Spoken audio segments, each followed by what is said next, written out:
En 1776, année de la déclaration d'indépendance des États-Unis d'Amérique, et 13 ans avant la fameuse révolution française, celle du Fouta se produit.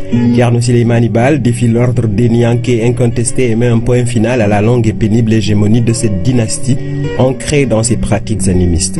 Une révolution retentissante dans un contexte de non-droit, d'inégalité sociale, de traite négrière, de razzia, de guerre fratricide et de paganisme obscur. L'Almamia est instituée au Fouta sans en faire une monarchie de droit divin. L'État se veut certes théocratique mais démocratique à bien des égards dans son fonctionnement.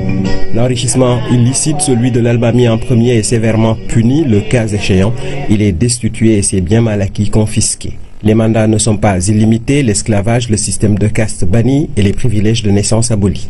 L'enseignement est généralisé, la justice, la solidarité et l'équité prônées. L'homme qui a porté toutes ces réformes n'aura pas eu le temps de les parachever. Ses successeurs ont essayé de continuer son projet colossal, presque utopique, dans un cadre où une nouvelle aristocratie se substitue subrepticement au Dénianké, avec alliance, mésalliance, calcul d'intérêts, complot et trahison.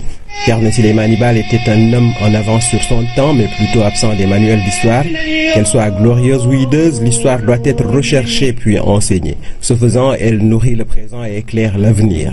L'idéal soulaymanien est plus que d'actualité dans un Sénégal de 240 ans plus tard, face à ces défis qui, en définitive, ne sont pas si nouveaux.